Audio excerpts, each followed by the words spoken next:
Folks, welcome to an all-new episode of So Bad It's Good. This is your pal Ryan, and I guess, listen, I'm doing this on a Saturday morning, so you should have this by Saturday evening, so a little bit different than our release schedule, but listen, we've talked about this phenomenon for years now.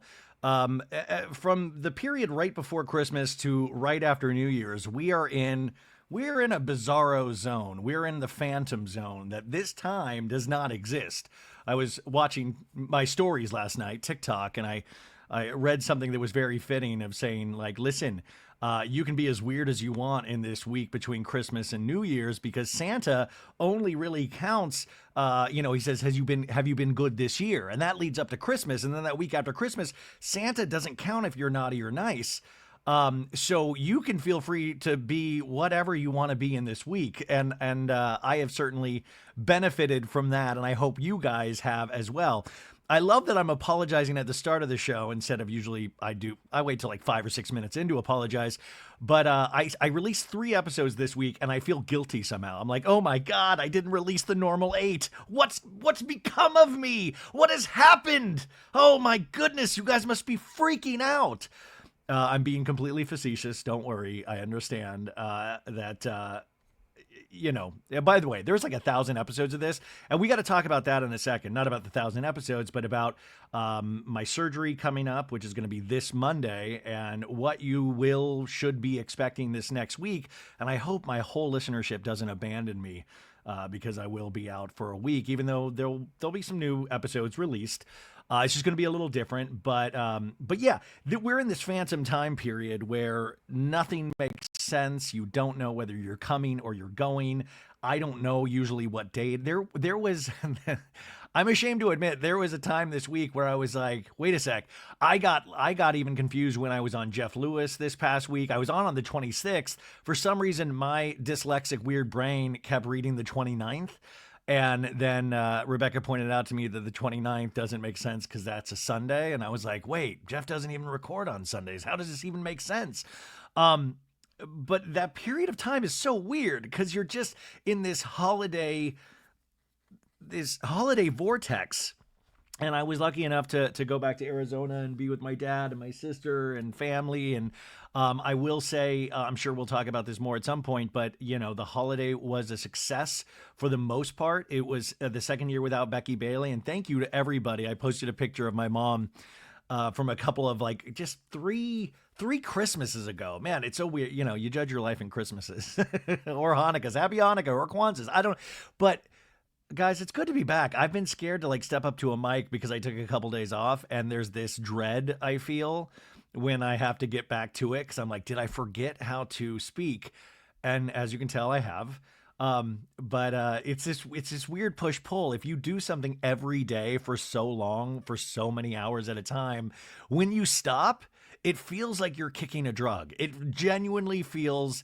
Well, I don't know what it's like fully to kick a drug, but I've seen it on movies. It's what this is going swimmingly. And by the way, folks, buckle in, settle in. This is going to be a long one. We'll probably have to break this into a couple of parts because we are going to be finally talking about the Blake Lively, Justin Baldoni lawsuit and everything that's come out since. And there has been a lot. Every time I went to start this story, there'd be a new addition to the story. And I don't, the story between Blake and Justin, and it ends with Us, the movie, it's fascinating in its own right. But what I think is even more fascinating and more akin to what we talk about in terms of pop culture is that this happens all the time. Is that this is just something that Blake Lively, through these text messages that she received, plotting her demise, or how she perceives it to be plotting her demise. And I think she's correct in a lot of ways. This happens all the time. And that's the part that I find really fascinating and really scary, because it'll be interesting to see how PR works after this fact, or they just go back to normal. Because if you think this is the first time somebody has tried to bury somebody else in the media, that you are not paying attention. This goes far and wide. You can cite people like Meghan Markle, Jay-Z most recently, Puff Daddy. All of these people have used media tactics and media manipulation, pro and con, against their enemies, for themselves, fending off attacks from other people. This is how PR works. for better or worse. And the funny thing is, we kind of know this. We are a savvy audience, and especially you guys listening, you guys pay attention to this stuff like I do. So it's really wild for Blake, and very smart in a lot of ways, no matter what your personal feelings are on Blake Lively. It's very smart to be like, no, F that. Because a lot of people would take it on the chin and keep going, knowing that there were forces at work against them. Now, I said this on last week's Pop Culture Roundup. Does this make Blake Lively perfect? No. Two things can be true at once, which should be the name of this podcast. Two things can be true at once. Blake Lively can be sometimes, maybe, potentially an unpleasant person to work with. Who cares? Honestly, who cares? We all have our good days and our bad days. And yes, I would love if everybody was just peachy keen nice and everybody cared about each other's feelings. That's not the world we live in, unfortunately. And I like to try to stay upbeat or positive on this show. But that is not, and the fact is, we will take this behavior from men 9 times out of 10. But if a woman does it, then we got some real issues. But that's a whole separate podcast that I should not be hosting. That should come from a woman's perspective. But I think we can all see that it's two different playbooks. I mean, we could literally, like I said, do a whole podcast where we focus on a man each week that is rumored to be or proven to be just a gigantic asshole in Hollywood. You could easily do that. But when a woman does it, people pay way more attention. There is way more of a magnifying glass. And for some reason, well, the patriarchy, right? We need to destroy. And the thing is, even what is talked about in these text messages between Justin Baldoni and the PR people is that half of their job was done for them because people really latched on to hating Blake Lively because there were all of these instances, people cherry picking little things out of her career, bad interviews she had done. Like if people were to cherry pick 1,000 episodes of this show, holy shit, it would be bad. It would be bad. It would be horrible. You could literally cherry pick the worst things that I've ever said, and just it could be game over. So we have to take some personal feelings out of it with Blake Lively and just say, okay, this is what she's claiming and accusing and has proof of, which, by the way, this initial lawsuit is not a lawsuit. I want to point that out too. This is not a lawsuit. It is actually the beginnings of what could be a lawsuit. And also, from what I believe to have read and what we'll go through, is that she went to, I believe, the Labor Board of California saying, you might want to look into this for unwise practices. And now it's like a suing tsunami. Yeah, a suing tsunami. We got a trademark, a suing tsunami. Because by Christmas, even Santa Claus had sued Justin Baldoni. Because now the PR representatives are suing each other. Because one of the PR representatives that ended up doing this bad campaign against Blake Lively moved from this one PR firm to represent Justin Baldoni solo. And the initial PR lady is suing the PR lady. It's crazy, guys. That's why I'm saying this is fascinating. That's why I'm going to say this is going to be a long one, I think. But at the end of the day, just know the thesis statement is we are all bad. And that yes. And then you got to be really delicate with this conversation. And I think we live in this absolute world of black and white instead of really looking at the gray. And maybe it's just my natural depression or just getting older, is that the grays stand out so much more for me than the black and white. I think black and white, it's like how I don't like doing math, but math was always comforting when somebody else did it and I just read it because it was an absolute answer. It was an absolute answer. And I think that's what we look for in this world is something, just tell us what's bad, tell us what's good. And sometimes our own, we can be sucked into that force of just accepting what somebody else says is bad or good. So you'll probably start also, and you probably have read this past week, even pro pieces still on Justin Baldoni, when, I want to state this up top, Justin Baldoni is at fault for a bunch of things in this, like a bunch of things. I can speculate about why he did this. I can speculate that he initially bought the rights to It Ends With Us, this book adapted into the movie, the book written by Colleen Hoover. He bought these with his movie studio Wayfarer, which we'll talk about, in 2019. 2019, he got the rights to It Ends With Us. He put himself as one of the leads and as director. This is a huge opportunity for a TV actor, mainly a TV actor. We know him from Jane the Virgin and so many other things. But this is a big thing to direct this movie. And he got real people involved. He got Sony involved. He got a star like Blake Lively involved. This is a big proving ground for this man. This is like a make or break moment. And if you work in Hollywood, just a reminder for all of these people, it really is, it's not fun. It's like this battle to get something made and to get something made, to get it even produced to begin with, then to get it made, then to promote it. You're battling. You know, we see Timothée Chalamet out there promoting the hell out of this Bob Dylan movie, A Complete Unknown. And he is doing everything in his power to get people out in those seats at the movie theater because he really believes in it, right? But sometimes you're like, God, that's exhausting. You just want to be able to play Bob Dylan and call it like Bob Dylan was able to just be Bob Dylan. He didn't give a fuck who listened to his music. He didn't kowtow to anybody, but there are only certain people in the industry through the last 100 years that have been able to do that. I read a book on Charlie Chaplin this year, and, you know, Charlie Chaplin, one of, if not the biggest movie star in America, in the world at a certain point during the silent film era.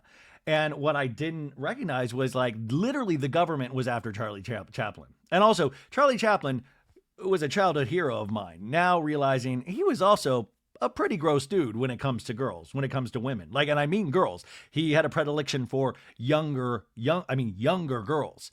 But the government was after him, not for that, but for certain government alliances with foreign factions.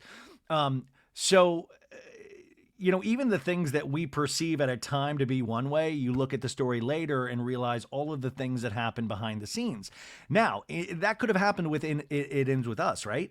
It could have been one of these things that we never knew the full story, and it would be this mystery of, wow, why doesn't Blake Lively and Justin Baldoni at the premiere for It Ends With Us, why doesn't it seem like they get along? Why did everybody unfollow Justin Baldoni on Instagram? Which is so funny that Instagram is brought up so much, and the power of social media, it really hits you over the head in things like this because you're like, oh, it's silly. You're all movie stars. You're all rich. You're all beautiful. You're all beautiful people. How are you having problems? And, you know, many years later, we would have known really what was going on behind the scenes. But no, now we know more of what was going on behind the scenes. And remember, for every action, there is a reaction. For what Justin did, Blake is reacting. For what Blake did, I'm sure Justin will be reacting. This is going to go on for a long time. More accusations will be hurled and more details will be hurled. We're going to go over the court documents, the 80-page court document. Yeah, I told you, buckle in, folks. We're going to go over that court document, and just remember, the language is very strong. But to each of that language, you also have to realize, well, there's a counterpoint to that story as well. But I think Justin, if we were really to try to do that black-white thing that I do not like to do at all, Justin Baldoni is in the wrong, continues to be in the wrong, has made a series of wrong choices. Like I said, we can speculate about why he did that. Maybe he was threatened because this is his baby, his pet project that he believed in so much, and he felt threatened and he felt his power that he had fought so hard for slipping away. But it doesn't matter at the end of the day. It doesn't matter. Okay, so that's like a little bit of an opening salvo, as we like to do here. But I want to talk, go back to the holidays really quickly. Why do I keep saying really quickly? It's not going to be really quick. It was great. My dad did really great. Second year without mom, and it was good. We all did, last year was the worst. Last year, one of the lowest points of my life. And I'm so happy that I survived that.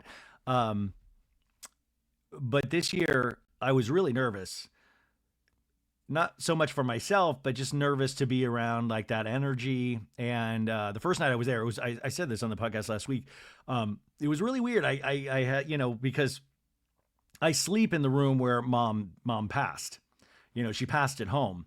And, you see all these pictures up and all these memories always come flooding back. And I usually can push through things. And I pushed through this, but it just you sit uneasy with it.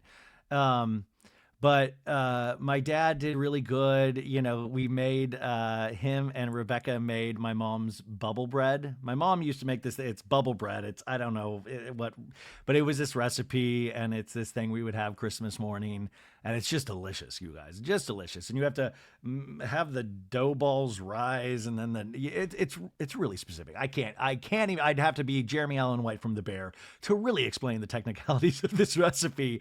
But Rebecca and my dad did it together, and it was a success.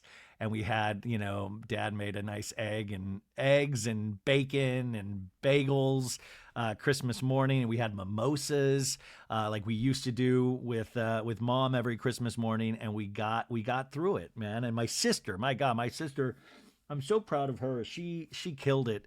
My mom would be so proud of her. Um, there are certain people. My mom was this way. I wish I could be this way. My mom just could do everything, get everything done, had everything on her plate, could always take on more. My sister is actually back in grad school right now. Like, just two kids, and just she just crushed it. We had Christmas dinner at her place, and then I drove back to Arizona right after Christmas dinner to be on Jeff's the next morning. Um, but she killed it. I was so proud of her. The only stumble for my sister was I talked about this on Jeff's the other day. This is like no joke. We were opening gifts over at their place, and my sister my sister bought my sister got my dad. Where's this picture? I was like, no way. Oh yeah, my sister got my dad. My sister got my dad a couple things, but one of them is this book called "I'm Dead Now What: Important Information About My Belongings, Business Affairs, and Wishes." My dad opens it. It's not a joke. It's literally this thing that you should do. I mean, it's something that we should all do about getting your affairs in order, but it's just a really dark thing to open up on Christmas Day. And I'm still laughing about it because my dad, and also the thing is, my dad's not going to touch this book. My dad is not, that's not, my dad, that's not his forte, is going in and keeping things organized. That's where I get it from. I take after my dad more than I take after my mom and sister. So I just thought, what a wild gift to give. And she's like, no, it'll just make things easier. I think it was one of those gifts she realized she realized how maybe misguided it was. Like, that's a Valentine's Day gift. Like, that's just maybe a Wednesday gift. Like, that's a Christmas gift. So stupid. Oh, and get this, Connor, my nephew, who's a working man now. He had to work at Walgreens. He works at Walgreens in Gilbert. And we went and visited him on Christmas Eve to see the boy turning into a man at work. I was very proud of him, but I remember that when I had to work on like Christmas Eve or even Christmas Day at the movie theater when I was in high school. I forgot about that stuff, but it's wild to watch him growing up. Anyways, he got me a mug that says reality shows because it's cheaper than a therapy, which is really funny. It's like reality shows because it's cheaper than a therapy, which I love that. But then my nephew's a little dyslexic, as I can be as well. And then the thing that doesn't, reality shows because it's cheaper than a therapy. Shouldn't it be reality shows because it's cheaper than therapy or cheaper than a therapist? But cheaper than a therapy?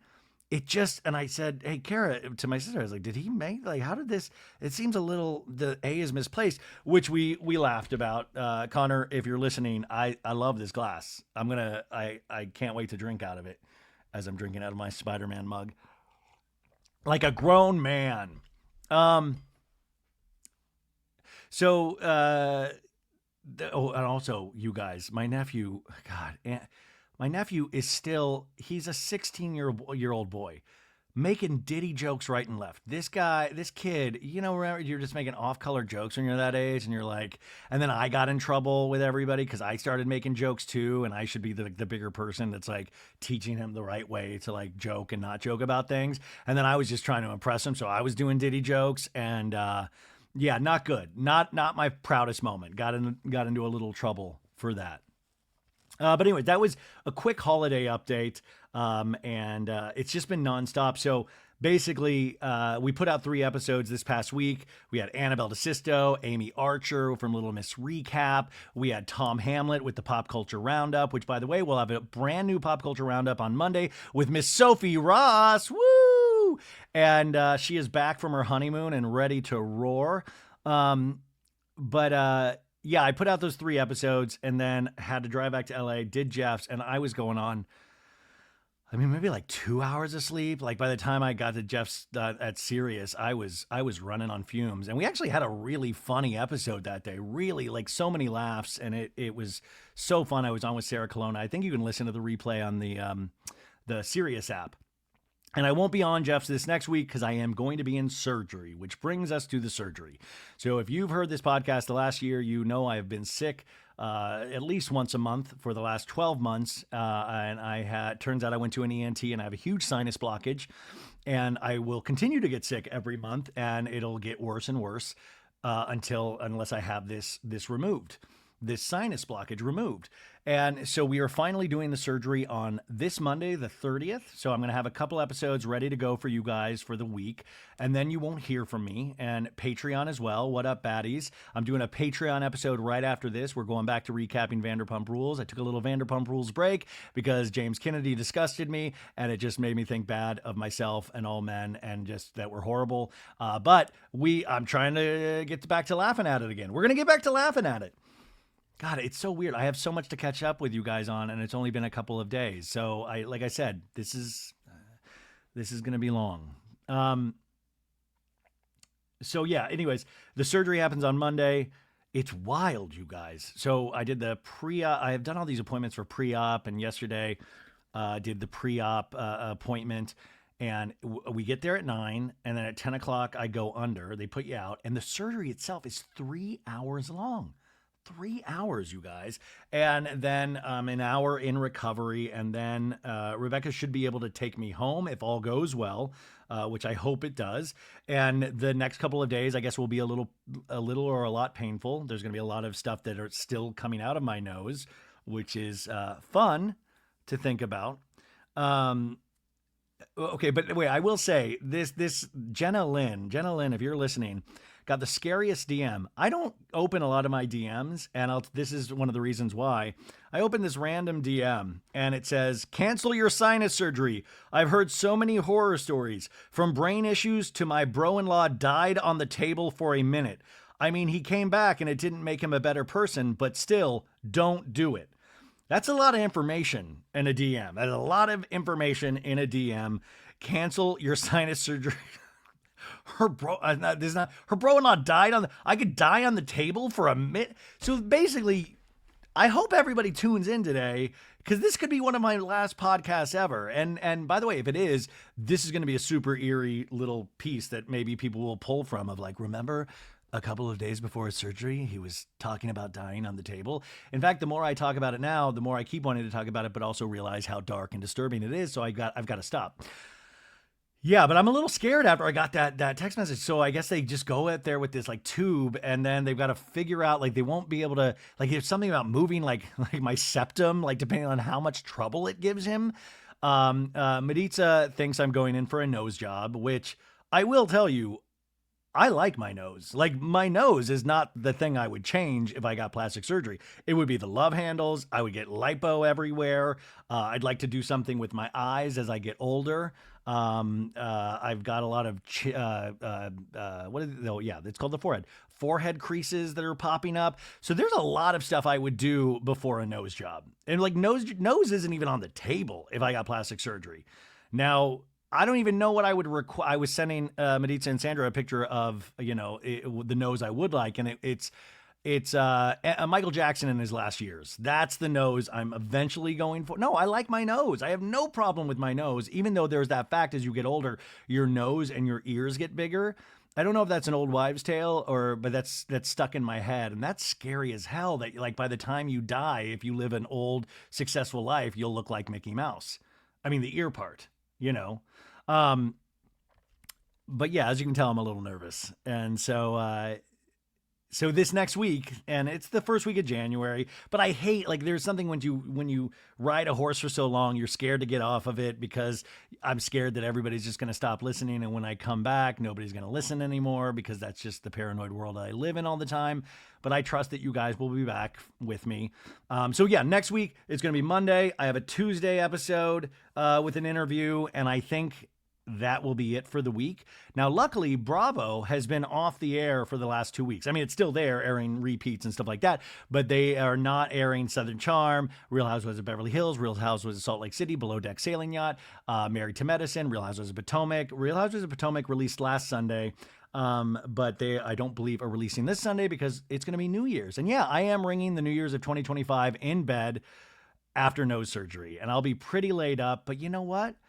I got to tell you right now, laying in bed, watching television sounds like a dream. It sounds like a dream to me. Unfortunately, there's going to be pain involved, and that doesn't sound awesome. But I just want to let you know, there will be a couple new episodes next week, but I'm really counting for you guys to be back with me the next week, which we'll be doing a full week of shows. We already got interviews lined up.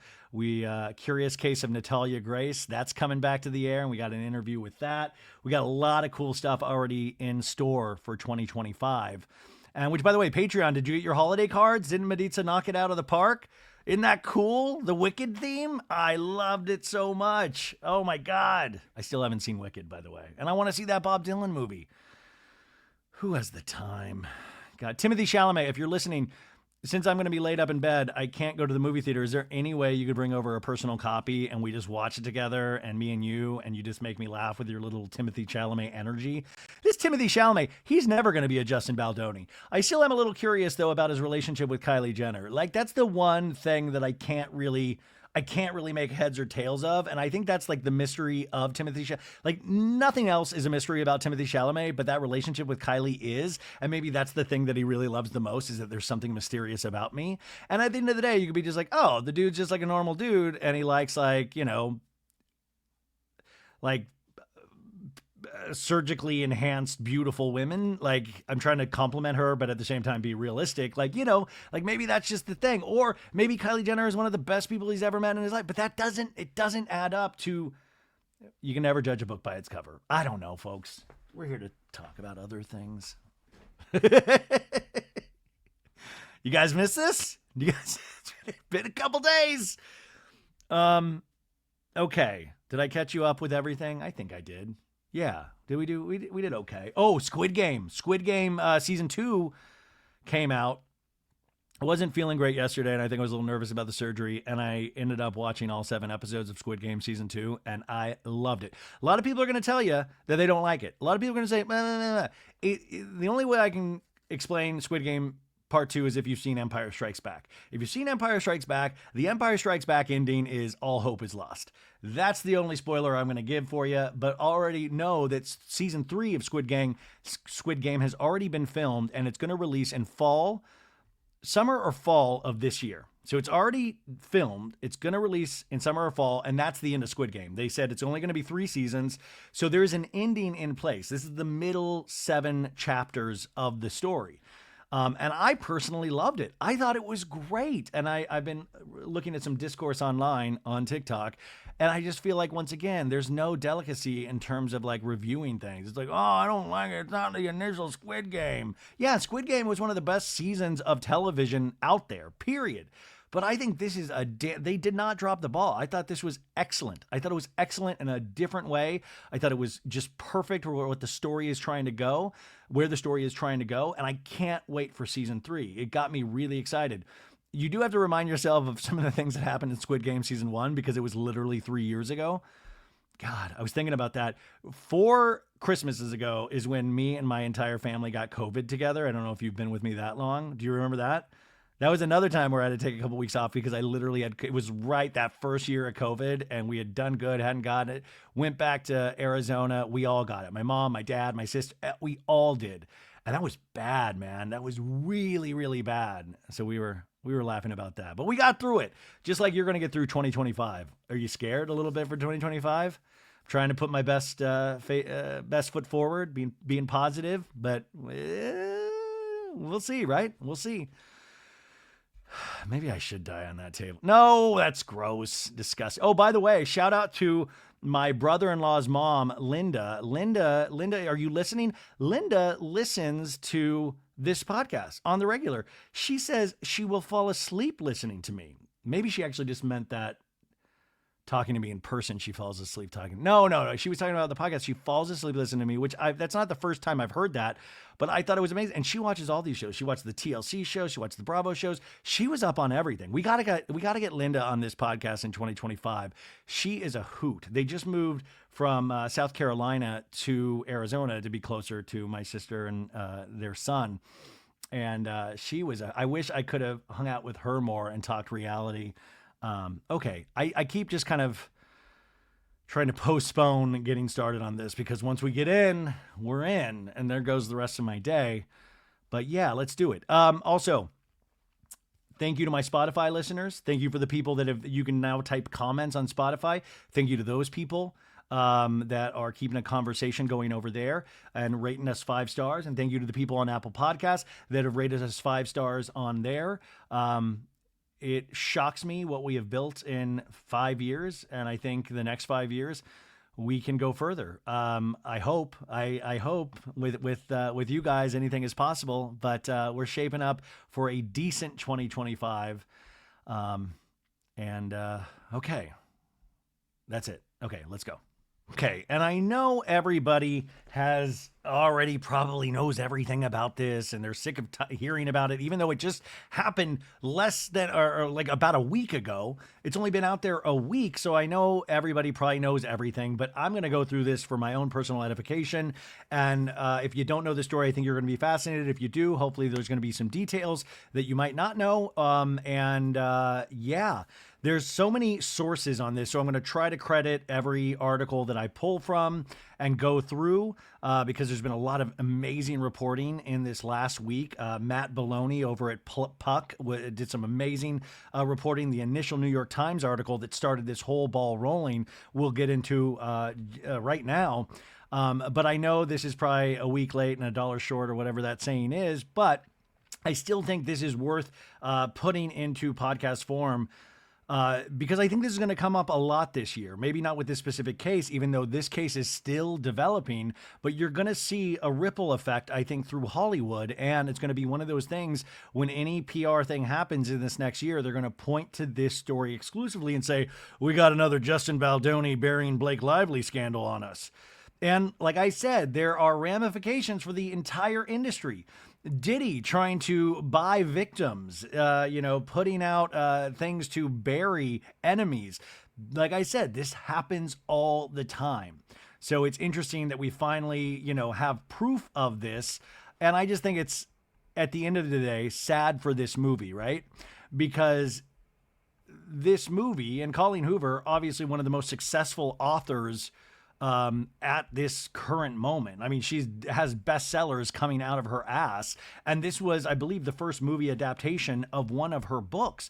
So what a huge feat for her. And this book about DV, domestic violence, has an important messaging. And now that is completely thrown out. It's another kind of violence that we're seeing towards women just with the making of this movie. Now, the movie itself, you guys, was a hit. It has made over, let's see here, it made over $356 million worldwide on a smaller budget than like a big Marvel blockbuster. So it did damn good. It did damn good. Like, for all of that craziness of the release and people hating Blake Lively and questioning Justin Baldoni, it all worked because the movie is successful. You can stream it now. I believe it's on Netflix. I still have not seen that movie. And the thing is, I don't know if I'm in a rush to see the movie. I don't know what that would add to it because you have now wiped this layer of the movie where you can't disappear into the movie or the story anymore. I don't believe. I'll still try to see it at some point, but it's hard to disappear into it when all you're thinking about is the making of. It reminds me a lot of, and I've been thinking a lot about this past week, way lesser, but of the movie Don't Worry, Darling with Harry Styles and Florence Pugh. And remember Don't Worry, Darling that came out in 2022? Olivia Wilde directed it, and it was it was kind of the whole press tour on that. Remember, we were looking at like Chris Pine sitting next to Harry Styles and like, oh my God, did somebody spit on somebody? And Harry Styles potentially had something like a fling with Florence Pugh, but he was with Olivia Wilde, the film's director. And there was all of this controversy. We never fully knew exactly what was happening through any of this. And I thought, well, Don't Worry, Darling was a hit. It wasn't a hit. It made $87.6 million worldwide.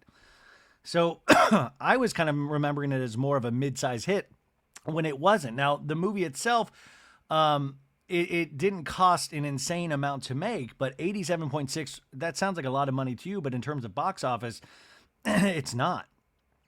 So it did decent, but nothing to write home about. But I also think that was because it was plagued by these kind of like, what happened? Harry Styles this and Olivia Wilde that.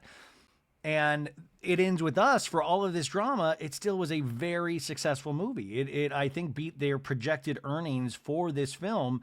And I do want to also point out, there is a sequel book to this. And guess who owns the rights to it? Justin Baldoni and Wayfarer Studios, who is brought up in the lawsuit. So Justin Baldoni still retains the rights to the second book, to the potential sequel, which I have a feeling Justin Baldoni will relinquish those rights or sell them off, because this man is going to owe money to everybody, it seems. Everybody is suing this guy, and that's a lot of money. And now you really need some crisis PR people. This is when Justin Baldoni really should have saved that money for a rainy day, and like he's going to need those crisis PR people.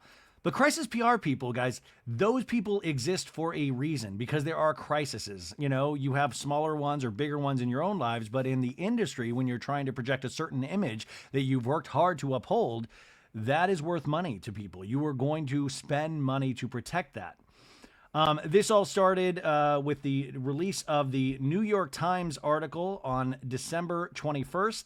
4 days before the old Christmas, the old holiday. It's written by Megan Twohy, Mike McIntyre, and Julie Tate for the New York Times. The headline of this article is, "We Can Bury Anyone Inside a Hollywood Smear Machine." Private messages detail an alleged campaign to tarnish Blake Lively after she accused Justin Baldoni of misconduct on the set of It Ends With Us.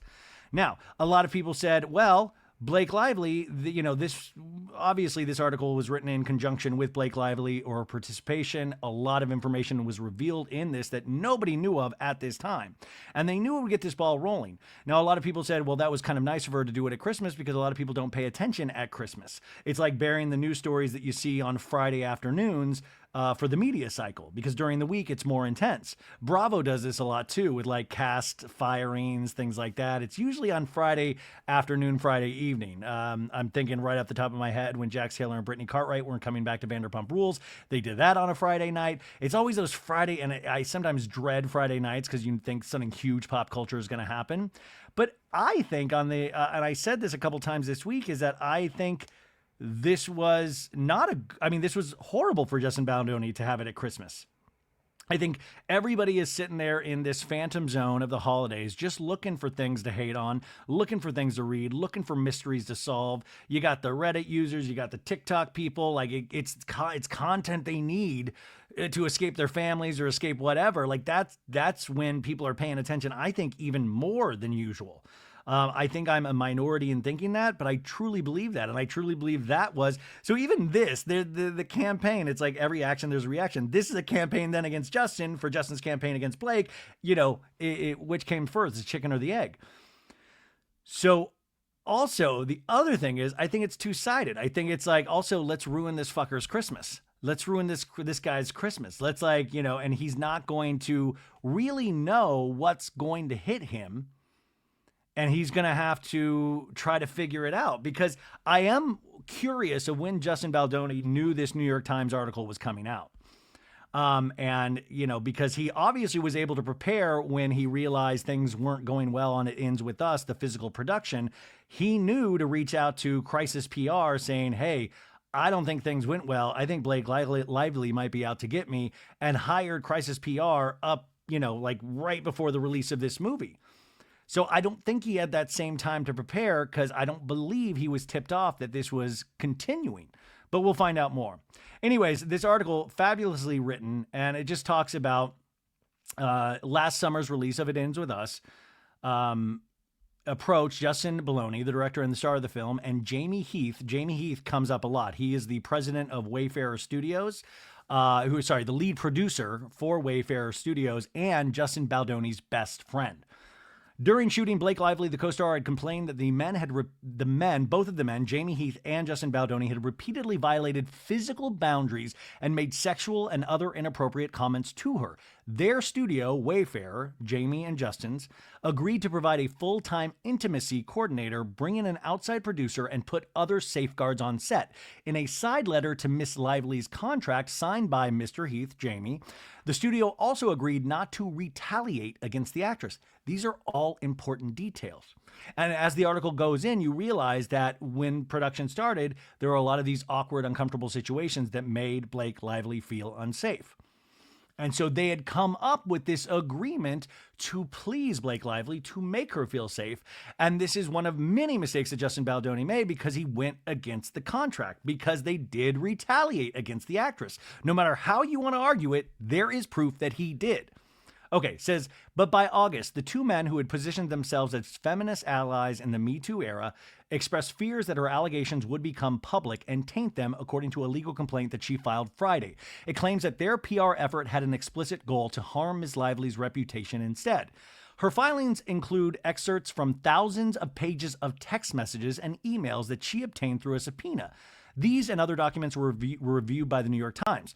Now, what's fascinating is all of these articles that have come out since this and since we read the court transcripts have let us know how they got their hands on these text messages. And that's where the story even deepens. And that's why this is going to be a long one, because it's the complaint itself and then all the machinations behind the scenes and PR people going against PR people. And the initial PR person was the one that gave them, or the one that was probably subpoenaed, but also willingly gave over the text messages from these ladies, these negative PR ladies that were working with Justin Baldoni.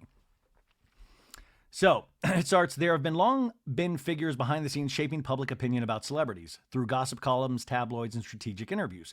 The documents show an additional playbook for waging a largely undetectable smear campaign in the digital era. While the film about domestic violence was a box office hit, making nearly $350 million worldwide, online criticism of the actress skyrocketed. Quote, he wants to feel like she can be buried, a publicist working with the studio and Mr. Baldoni wrote in August 2nd, message to the crisis management expert Melissa Nathan. Melissa Nathan, big player in all of this. Remember that name. Miss Nathan wrote, you know we can bury anyone. So this is a PR person knowing that they're good at their job, according to them, that we can make anybody look bad. Think about it.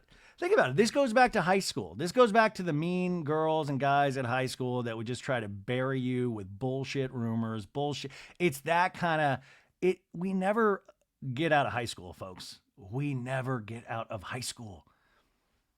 But this is like, this is unrefutable proof. This is what they do. They can make somebody look good. They can make somebody look bad. And you're always going to have people that are out to get you. I love it. It's getting really intense. You're going to always have people that are out to get you, brother. Also, I want to make, they keep bringing up the studio. The studio in this is Wayfarer. Even though Sony distributed this film and you're like, oh, that's a big studio. Wayfarer is the studio that they keep bringing up, which is Justin Baldoni and Jamie Heath's studio. In the following weeks, Miss Nathan, whose clients have included, get ready for this, folks, Johnny Depp and the rappers Drake and Travis Scott. Wow, Drake and Travis Scott. Now, Travis Scott, obviously, Astroworld, where many people died at his concert, had to really try to unbury himself from the negative things that should obviously come with not having the correct security in place, and there was loss of life. She worked on that case. She worked on Johnny Depp, and Amber Heard, of course, had a statement that came out about this whole story later, a couple days later, which hopefully we'll get to. God, this is going to be like a 100-episode podcast. Whatever you think about Johnny Depp, whatever you think, you also have to remember that period of time with Johnny Depp and Amber Heard. There was literally a bot camp. There's a lot of people that genuinely hated Amber Heard, genuinely. But there was a lot of things that got that ball rolling. And yes, just like Blake Lively, you could use Amber Heard's behavior of like, yeah, she was an asshole. She seemed like an asshole. She seemed like this. Okay, but if somebody's actively trying to destroy you and there is proof of that, that you are in the wrong for doing that. But it's weird, right? Because you're like, well, if somebody comes at me, I'm going to come at them. Or if I feel threatened, I'm going to do this or that or that. Some people have a hard time of understanding morality in situations like this.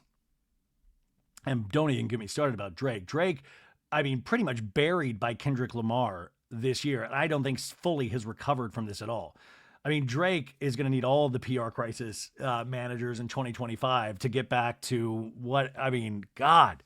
I mean, really think about how it works. My perception of Drake completely changed in 2024. Like Kendrick, in a lot of ways, ended Drake for me. Like Take Care is one of my favorite albums of all time. Like no joke, I love his album Take Care. And now it's hard for me. Like I'm like, it's not the first thing that I'm running to listen to. I'm like, but public perception matters and it can be skewed.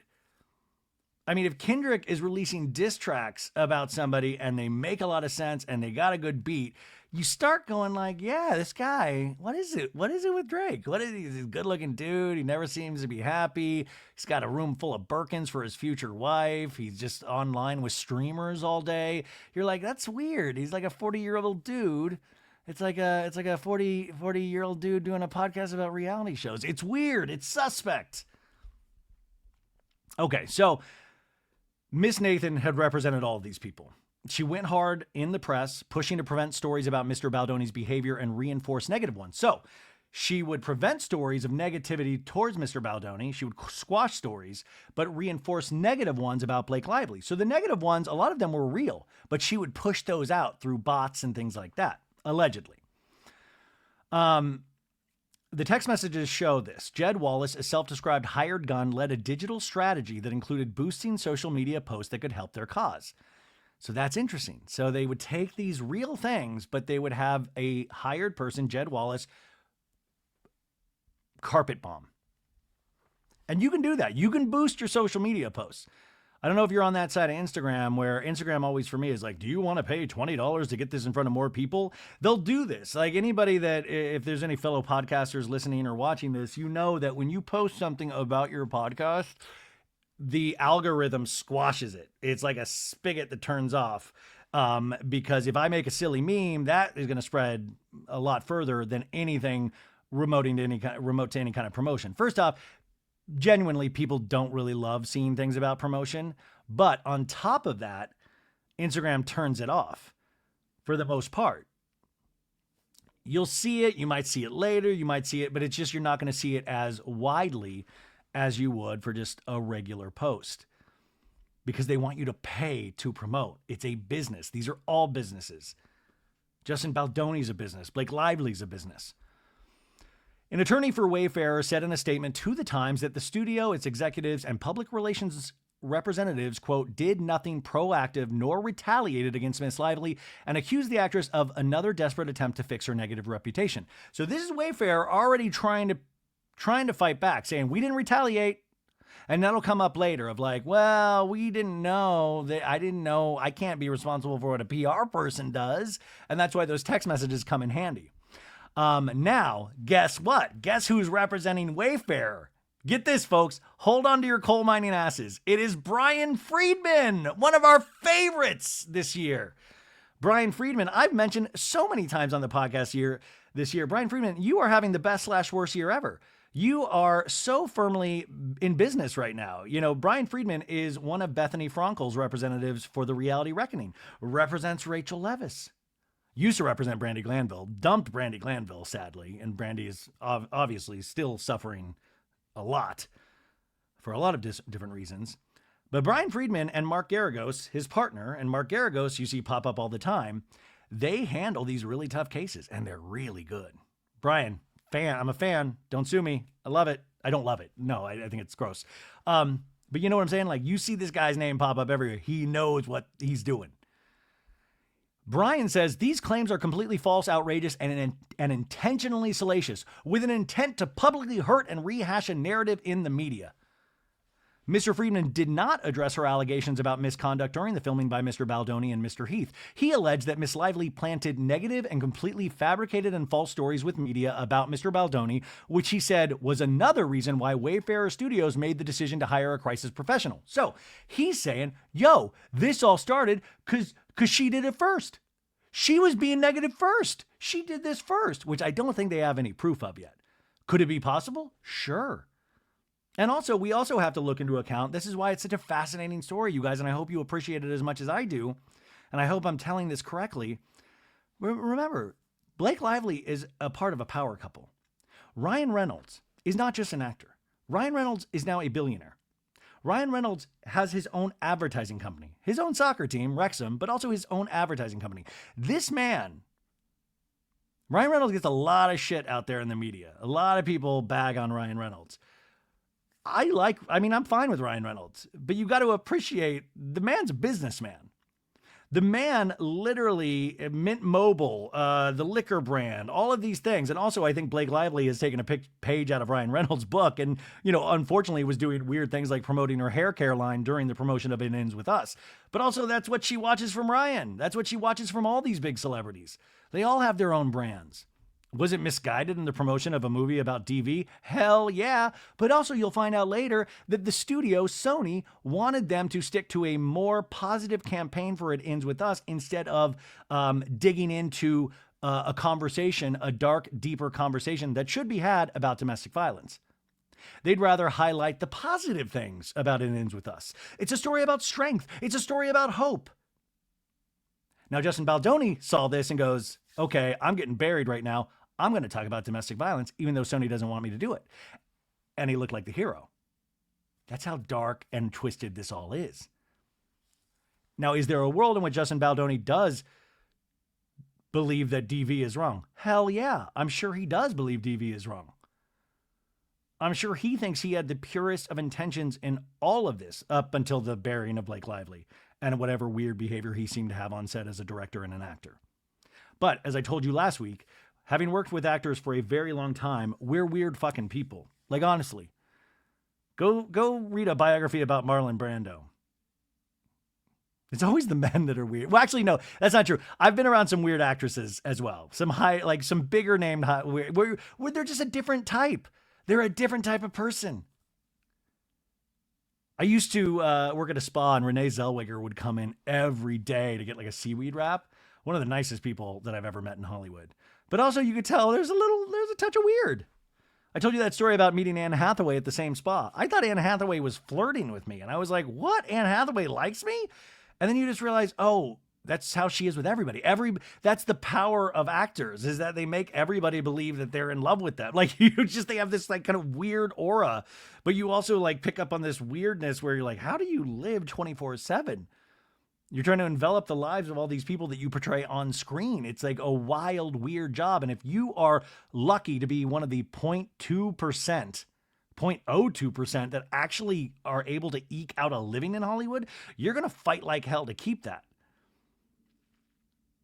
The projects itself, it's such a small part of all the process. That's why I brought up Timothée Chalamet earlier. Like, the gift for Timothée Chalamet was being able to be Bob Dylan, was able to research that and really respect and pay homage to somebody that means something to him. All of the rest of this stuff is stuff that, like, oh God, it must be like sometimes after, a day of like being cutesy Timothée Chalamet that everybody loves, it must be physically exhausting. Anyways, that's why I think this also is a story, because you got to take into account Ryan Reynolds, and you got to take into account that they know what they're doing. And that's why we should not have counted Blake Lively out. And this was in the works since August. And they dropped it right in December. All of these things are in place. Blake Lively is in the right in a lot of this. But also she has had to use strategy to come to this point. And you have to prove, like Brian Friedman will have to prove for Wayfarer and Justin Baldoni, that Blake Lively was trying to do the same thing that Justin Baldoni ended up doing. Baldoni should have just, honestly, and this is not like people that are movie stars or TV stars, they have huge, gigantic egos. He should have just taken it on the chin and chalked it up to a learning experience. And instead, he chose to do the wrong things the whole way through. Okay, the effort to tarnish Miss Lively appears to have paid off. Within days of the film release, the negative media coverage and commentary became an unusually high percentage of her online presence. According to a forensic review she sought from a brand marketing consultant. So she was this is how much money she's already shelled out, or they've shelled out, Ryan and Blake, is that they were hiring people to do research, to go like, wait a sec, how come if I taught Blake Lively, 33% of the search results show Justin Baldoni's name in here for somebody that's worked in the industry for close to 20 years, since Gossip Girl and before. Sisterhood of the Traveling Pants time, right? Which, by the way, all the Sisterhood of the Traveling Pants, they did a pro Blake Lively, We're Still Sisters post a couple days after this. So many people are involved now. Miss Lively, who is married to the actor and entrepreneur Ryan Reynolds of Deadpool fame and is close with Taylor Swift. We got our Taylor Swift name drop. Boom, boom, boom, boom, boom, boom. Good, good. Experienced the biggest reputational hit of her career. Bad reputation, a big reputation. She was branded tone deaf, difficult to work with, a bully. Sales of her new hair care line plummeted. Were they not plummeting for a sec? Was it like a big haircut? I don't know anything about any of like lines. Like, you know, I found out like last year Selena Gomez is like a billionaire because of her makeup line. I was like, oh, she has a makeup line? Very cool. Is Blake Lively set to be canceled? Read a Daily Mail headline 1 week into the attacks. I know you guys probably want me to just read through this article, but I want to keep throwing comments in here because it's important to remind people. Daily Mail, one of my favorite apps to go to on my phone. I go to it about seriously, like 20 times a day. But you also have to be a discerning reader of the Daily Mail. And no offense to anybody from the Daily Mail. Shock, anybody listening? It's trash. It's great information, but it's trash. And what they do, like a lot of people, this is PR strategy. They try to keep you mad. They keep you angry. They keep you like, hey, I'm going to tell the most horrifying story that's happening in the world right now. They'll find little like stories about like just wild shit that keeps you scared about the world, mad, enraged. They do it not just with media. They do it with politics. They do it with everything. So you have to be a discerning reader, and you have to be like, okay, don't get too caught up in this, because you can also go find other outlets that, you know, use Google. It's your friend, but also remember where you're getting information from. Daily Mail is somebody that works with PR agents all the time to push negative stories. They also just do it themselves, you know, like TMZ is another. TMZ always, you know, usually they have accurate reporting, but it's also rage bait. That's the stuff that does well. It's the stuff that sells. It's the stuff that gets clicks. Back to the article. Mr. Baldoni, by contrast, emerged largely unscathed. This month, he was honored at a star-studded event celebrating men who elevate women, combat gender-based violence, and promote gender equality worldwide. On Saturday, however, after this article was published, because this article was updated the next day, the talent agency William Morris Endeavor stopped representing Mr. Baldoni, said Ari Emanuel, chief executive of Endeavor, the agency's parent company. Now, Ari Emanuel, big shot.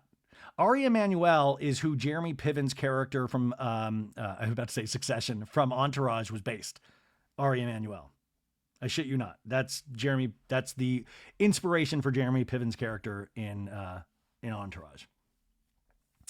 Also, I want to point out that William Morris Endeavor also represents Blake Lively. Now, can two warring actors still be at the same agency? Yeah, happens all the time.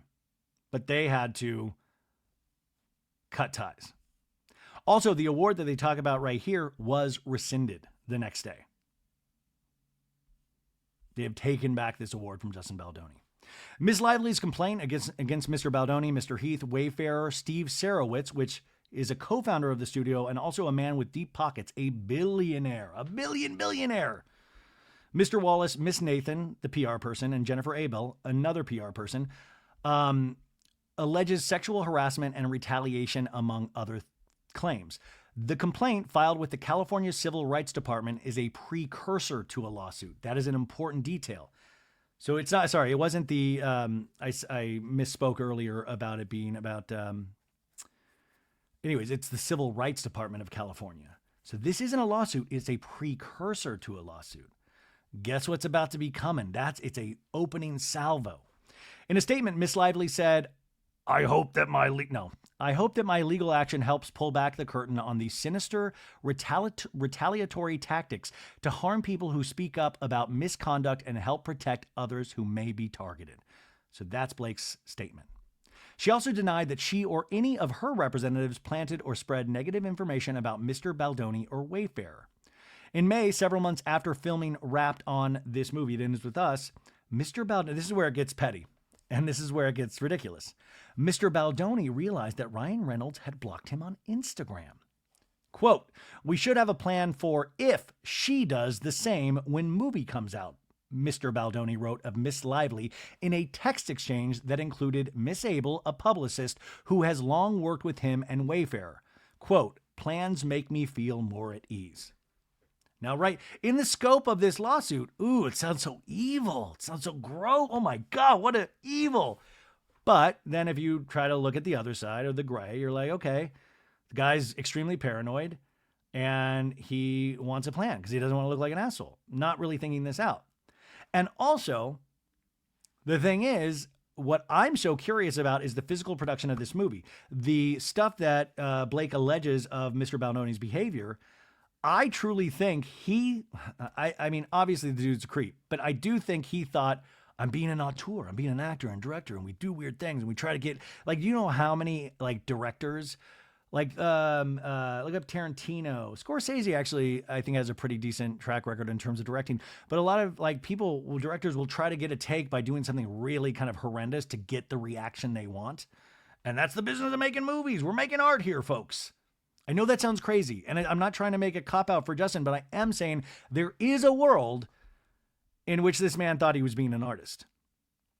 But also fucking creepy. And the fact that he couldn't stand back from himself and nobody around the studio or Jamie Heath like said, you are crossing boundaries right and left, especially after Blake spoke up, is wild.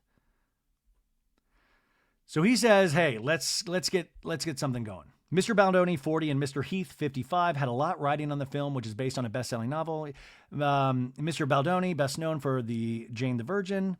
Wayfarer provided the resources for bigger ambitions. It was bankrolled by the billionaire Steve Sarowitz, who is co-chair of the studio with Mr. Baldoni.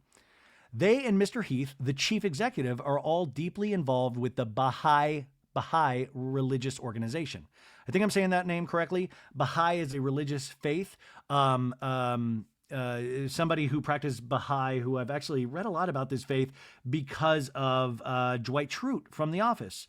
I'm blanking on, how am I blanking on this dude's name? I'm a little tired still, folks. The actor that plays Dwight Schrute is a member of the Baha'i faith. Rainn Wilson, duh. Yeah, Rainn Wilson. He's a member of the Baha'i faith. And all three of these gentlemen were as well. I found that really interesting, a little interesting detail. The Baha'i religious organization promotes unity, peace, and gender equality, which is something Mr. Baldoni, you guys, has really been on a rampage about trying to support, is equality. He co-hosts a podcast with Mr. Heath and another female who has left the podcast this week. And they talk a lot about toxic masculinity. Ms. Lively, 37, was by far the bigger star. The TV show Gossip Girl catapulted her to early fame. She built businesses, had 45 million Instagram followers. Miss Lively had expressed concerns about Mr. Baldoni from the beginning, according to her legal complaint. Before shooting began, for example, she objected to sex scenes he wanted to add that she considered gratuitous. So he wanted to add more sex scenes to this film, right? And she was like, whoa, what? In November 2023, as the cast of It Ends With Us was preparing to resume shooting after months-long writer's strike, Miss Lively went to Wayfarer with the side letter seeking safeguards. So there was that big writer's strike that happened, right, in 2023. A lot of people were out of work for a long time. The industry's still trying to recover from that on top of COVID. It's been a tough decade for movies. So the strike happened. Blake had already had concern. So before they started filming again, she wanted safeguards. She said, I want to come back to this film. I want to finish it. I'm contracted. This is what's making me uncomfortable. Now, some people out there are going, well, Blake Lively just didn't like Justin Baldoni, didn't think he was a star, didn't like that he was directing. She wanted to direct. I don't know. I don't care. Quote, our client is willing to forego a more formal HR process in favor of everyone returning to work and finishing the film as long as the set is safe moving forward. Blake Lively's legal team wrote this to Wayfair. She detailed her complaints during a meeting with Mr. Baldoni, Mr. Heath, and other producers in January. According to the legal filing, she claimed Mr. Baldoni had improvised unwanted kissing and discussed his sex life, including encounters in which he said he may not have received consent. Mr. Heath had shown her a video of his wife naked, she said, and he had watched Miss Lively in her trailer when she was topless and having body makeup removed, despite her asking him to look away. She said that both men repeatedly entered her makeup trailer uninvited while she was undressed, including when she was breastfeeding. Horrible on its face, right? Now, what I believe that they'll say is like, well, that's actors, that's improvising. We're trying to get to the meat of this. And he's playing a DV person. So he's maybe sharing stories with her about like previous things where I can really get into the character if I think maybe at this one point in my life, maybe I did this wrong. Actors have weird processes, but it made her uncomfortable. That's the overall thing. And it should have stopped. It didn't work. Wasn't helping for her, the lead of the movie. In agreeing to the terms that Miss Lively sought, Wayfair acknowledged that although our perspective differs in many aspects, ensuring a safe environment for all is paramount, according to her legal complaint. By the spring, Miss Lively told people she worked with that the men's behavior had improved with the new protections, so they were able to finish the film. But she was now in a creative battle with them. So now this is where Blake didn't like how the film was coming together. This is when we get the Blake Lively edit, right? With the support of Sony, the film's distributor, remember Blake is the bigger star, she made her own cut of the movie, bringing in editors and a composer and adding one of Taylor Swift's songs. In the end, Sony and Wayfair went with Miss Lively's cut, and she got a producer credit. As the film release neared, Miss Lively and other cast members informed Sony and Wayfair that they would not do any appearances alongside Mr. Baldoni. Now, not just Miss Lively, the rest of the cast, you guys. That's a lot of the stuff people were picking up on when the release. They were like, why is all the cast not following him? So did Colleen Hoover, the author, who had her own dissatisfactions with him and had become more upset after he told her about Miss Lively's allegations, according to text messages from Mr. Baldoni and Mr. Heath. Now, I do want to be upfront. I follow Colleen Hoover on Instagram. She follows me. We've had a couple DM conversations about Bravo. That's it. About Bravo. She loves Bravo. She's awesome. I think she's really funny, kind. That's just what I get from a couple DM conversations. And I would never dare, hey, what's your thoughts on this? And by the way, she did an Instagram post this week and she fully backs Blake Lively. Obviously, she is aware of all of the mistreatment and misconduct by Mr. Baldoni from the start. But remember, when you're promoting things, you can't just fully come out and go, that guy's an asshole. Guy's a fucking creep, because you're trying to sell a movie that cost $45 million to make. Big money is involved, and you're trying not to screw it up. That's why it sounds like a fucking nightmare. You know, our lives are nightmares. Like, just imagine the nightmare of this on top of our actual lives. And Colleen, by the way, I don't think you're listening, but I'm so sorry. I should see It Ends With Us. And I should start reading your books. I'm sorry.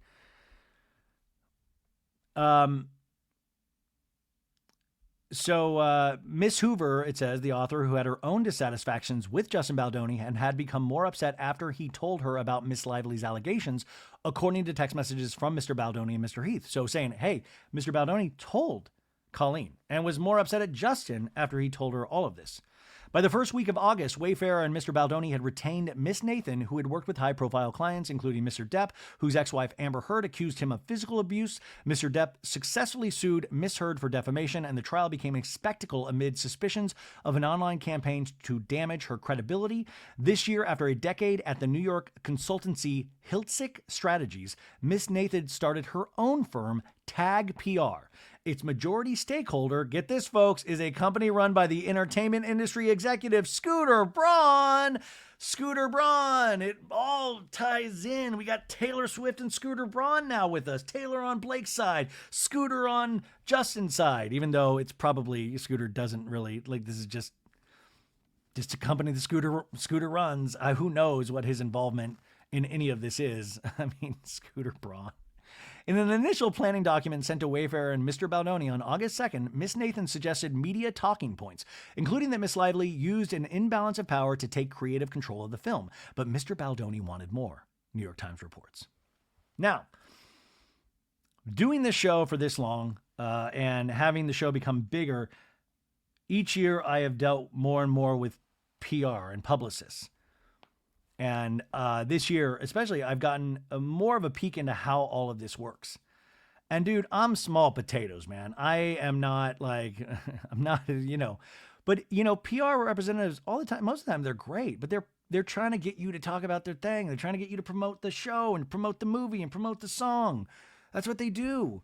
Man, there was a bunch of PR people I was working with during Love Island USA that were the best. They were the best, and they always thought of me. Like I wasn't Nick Vial, I wasn't Nick Vile, I wasn't. I was Ryan Bailey, a smaller podcast, and they made sure, and also through Betches, they made sure that I got those Love Island USA people for even limited interviews. It meant the world to me. But PR people, I've also dealt with some PR people that are pretty intense, man. And this isn't even at this level. Okay, so Baldoni wanted more. It wasn't enough just to have talking points, which everybody has talking points when they promote something. Quote from Justin, "Not in love with the document they sent," he responded in a text exchange that included Miss Abel and Mr. Heath. "Not sure I'm feeling the protection I felt on the call." Miss Abel relayed his frustration to Miss Nathan. Quote, "I think you guys need to be tough and show the strength of what you guys can do in those scenarios. He wants to feel like she can be buried." Quote, "Of course, but when we send over documents, we can't send over the work we will or could do because that could get us in a lot of trouble," Miss Nathan responded, adding, "We can't write, we will destroy her." Moments later, she said, "Imagine if a document saying all the things that he wants ends up in the wrong hands. We can bury anyone," she wrote. So she ended up fucking up in trying to actually say, we can't do this. She ended up fucking up. And also the fact that she was doing this on company, this is how this shit got subpoenaed. They were doing it on company laptops and company phones. And I'm shocked that they weren't using some kind of third party app that completely protects these, makes them encrypted exchanges. How wild and weirdly dumb. 3 days later, Mr. Baldoni texted Miss Abel, flagging a social media thread that accused another celebrity of bullying behavior and had generated 19 million views. Quote, "This is what we need," Justin wrote. Miss Nathan soon floated proposals to hire contractors to dominate social media through full social account takedowns by starting threads of theories and generally working to change narrative. Quote, "All of this will be most importantly untraceable," she wrote. Sadly, the thing that was traceable was the fucking text message she sent it on. And they actually have photos of these text exchanges. Jennifer Abel, "I think we need to put the social combat plan into motion." Melissa Nathan, "So do I." Within days, the group was working with Mr. Wallace, whose company Street Relations offers services ranging from public relations to more opaque crisis management. He is a somewhat enigmatic figure with a very little digital trail, but court records show that his clients have included Paramount Pictures and the YouTube personality Aiden Ross. Ugh. And in a since-deleted LinkedIn profile, Mr. Wallace described himself as a hired gun with a proprietary formula for defining artists and trends. The August 6th premiere brought the first wave of press coverage questioning what had happened during the filming. A Hollywood Reporter story speculated about a rift between Miss Lively and Mr. Baldoni after TikTokers noticed that the two stars didn't pose for photographs together and that Miss Lively and other cast members didn't follow Mr. Baldoni on Instagram. And this is a photo of the text exchange, Justin Baldoni. The unfollow situation is what everyone is pointing at, seemingly that something is much bigger under the surface as why they would all unfollow. The tag PR executive wrote, "We've flagged to Jed and his team as well." So he was paying attention to this whole thing. He was like, this is what they're saying on the streets. It's weird. They're talking about it.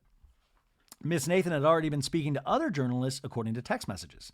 When Miss Abel wrote to her August 4th that, "I'm having reckless thoughts of wanting to plant pieces this week of how horrible Blake is to work with just to get ahead of it," Miss Nathan replied that she had spoken off the record to an editor at the Daily Mail. She's ready when we are, Miss Nathan wrote. Yeah, the Daily Mail's always going to be ready, man. A flurry of articles followed the Hollywood Reporter piece. Many made it seem as if the only rift was over creative control. Some journalists had gotten wind of complaints about Mr. Baldoni's behavior, but none of the most serious ones were published. He doesn't realize how lucky he is right now, Miss Nathan texted Miss Abel. In other exchanges, Miss Nathan claimed that she had kept allegations against him out of stories, writing in one message that major news outlets were standing down on HR complaint. So she got that part of it squashed. Text message. Jennifer, so are we in the clear now? Did we survive? Melissa, we survived. All press is so overwhelmingly, we've confused people so much, mixed messaging. It's actually really funny if you think about it. Dark. So this shit worked so well because us, the general public, ran with it and said Blake Lively is a horrible bitch. Look at all this shit we have in the past that we can point to. She's horrible. Oh my God, we ran with it. We had glee. Meanwhile, an online backlash against Miss Lively was underway. It is impossible to know how much of the negative... By the way, this whole story, we're already looking at like an HBO Max like docuseries or just a flat out like movie about this. I'm telling you, this will be a movie one day. It's impossible to know how much of the negative publicity was seeded by Miss Nathan, Mr. Wallace, and their team, and how much they noticed and amplified. So they can't really tell what is real and what wasn't, but a lot of it probably was real because people ran with it. All you need is one push to get the ball rolling, and they did the push. On August 10th, Kjersti Fla, a Norwegian entertainment reporter, uploaded a YouTube of a 2016 interview in which Miss Lively snapped back when Miss Fla commented on her baby bump and remained testy for the rest of the conversation. Miss Fla titled it "The Blake Lively Interview That Made Me Want to Quit My Job" and told the Daily Mail that it's time that people behaving badly in Hollywood, or anyone else for that matter, gets called out for it. I remember this at that time, and it's like, yeah, man, you have bad interviews. These are nerve-wracking things for these interviews. You're trying to get like a pull quote for your publication or your outlet. And yeah, Blake did not take too kindly, it looked like. But Miss Flaw, like, this is just how stupid we all are with just our need for our attention, our thirst, my thirst, is like, she titled it "The Blake Lively Interview That Made Me Want to Quit My Job," because she's one of those clicks herself. She's like a stunt member of Jackass that throws herself in and tries to get beat up on just to get like promotion on the back end for herself. After publication of this article, Miss Flaw on Sunday contacted the Times and said she had not participated in any orchestrated effort to harm Miss Lively's reputation. In an email, she said that she had resurfaced the 2016 interview independently this past August. It was neither coordinated nor influenced by anyone associated with the alleged campaign. Okay, that's her statement. But I mean, we're already here. You could speculate that, because Miss Flaw, if you go back and check, she's had other awkward interviews that she's promoted. Anne Hathaway, one of them. Things, publicity is all about what we want you to see and what we want you to think and what we want you to feel. And we want you to go see the movie, but it's about all those other things. It wasn't the first time she had posted a video aligned with a client of Miss Nathan. In 2022, in the midst of Mr. Depp's legal battle with Miss Heard, Miss Flaw posted clips of her interviews with the actor tagged #Justice for Johnny Depp. During the film's rollout, Miss Lively was also accused of being insensitive about domestic violence. The official promotion plan instructed the cast to focus more on the uplifting aspects of the movie than on abuse and to embrace a floral theme. Her character owns a flower shop. In several appearances, she never made reference to domestic violence at all, and she faced criticism when her Betty Boo's beverage company was promoting the film, giving the role alcohol can play in abusive relationships. Yeah, that's bad. That's bad promoting. That doesn't really have to do with Justin Baldoni, but the studio wanted them to focus on more upbeat things to sell this movie. Seeing that blowback the text messages show, Mr. Baldoni and his PR team decided instead to highlight survivors of domestic violence in his interviews and social media. More criticism came when Miss Lively said in an interview that Mr. Reynolds, who had no role in the film, helped rewrite a scene, prompting snarky comments about the actress leaning on her husband and speculation that he had violated the writer's strike. Yeah, I mean, Ryan Reynolds, if you read about how those Deadpool movies are put together, it's like weird. It's like committee. It's very interesting, and it's valid, and it makes $1 billion at the box office. It's a different way of working, but it's successful. And I'm sure Justin Baldoni hated Blake Lively. And I'm sure Justin Baldoni probably hated Ryan Reynolds, because how dare you come in and rewrite something that I'm working on?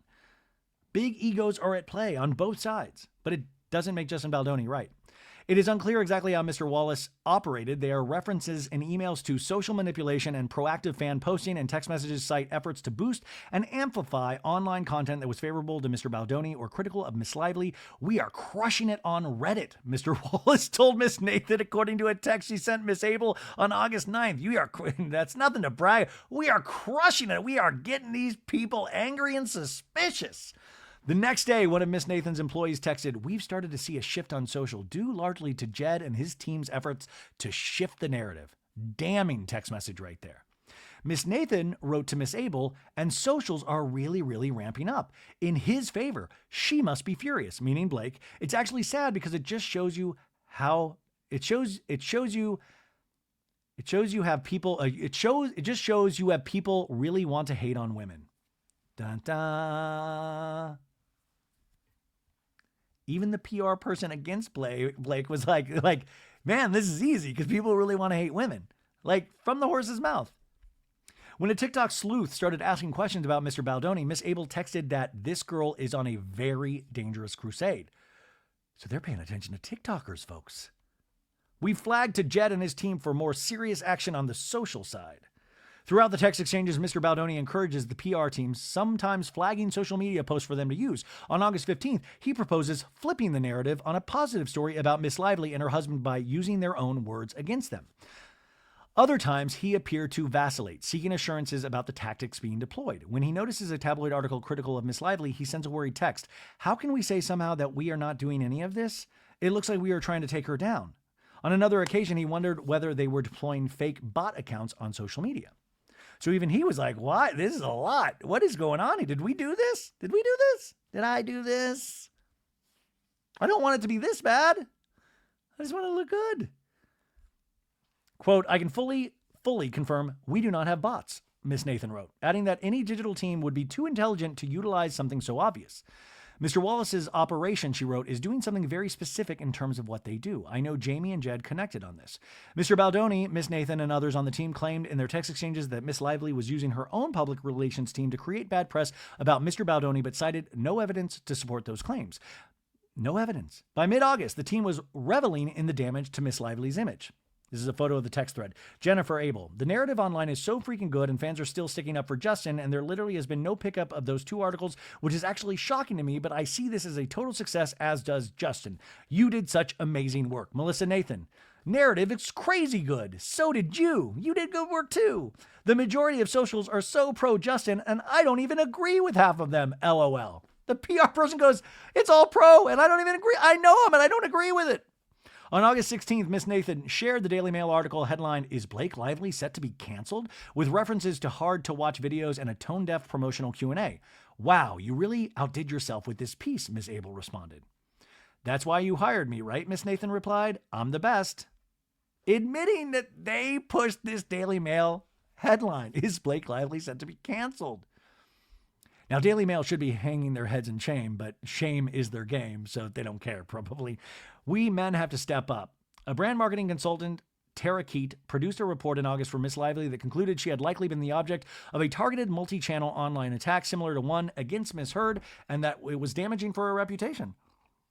The report did not identify who was behind the attack, but by analyzing the entirety of Google's search index for Miss Lively's name, it found that 35% of the results also included a reference to Mr. Baldoni. That was highly unusual given the length of her career. A separate report by Miss Lively's hair care company, Blake Brown, concluded that the social media onslaught has also had a negative impact on that business. This is important because if you look at damages when that lawsuit finally comes, because remember this is the precursor, it hurt brand sales. Well, we can sue for that, right? You're going to have to start tabulating some damages. Wayfarer Studios, Justin Baldoni, they have caused a 78% loss in sales, this report concluded. With the recent arrival of It Ends With Us on Netflix, Mr. Baldoni has begun another round of promotion and messaging. In an interview on Access Hollywood, he said, "There is never an excuse to hurt a woman physically or emotionally." He added, "We men have to step up and figure out how we can be better allies." I guess Justin has to start with himself, but also, we can't hurt a woman physically and emotionally, but you can hurt her digitally if we are to learn anything. But now it's The Empire Strikes Back. Blake Lively is fighting back. So that is the brilliantly reported New York Times article. And that is the end of part 1 of what looks like to be a 10-part series. I'm going to take a small break, get some water, get some coffee, and we'll come back. We'll get into the court documents themselves, and then we will get into everything that has happened in this past week, going over social media posts, online narrative, stuff like that. This is a little different than what we do here, but I love kind of just going over something that's really juicy. And what do we got to watch? There's no Bravo on TV right now. Anyways, good to be back. I love you guys. I'll talk to you later today. This is part 1. Part 2 will be out in a little bit. Oh my God, I have a sweat stain. Okay, bye.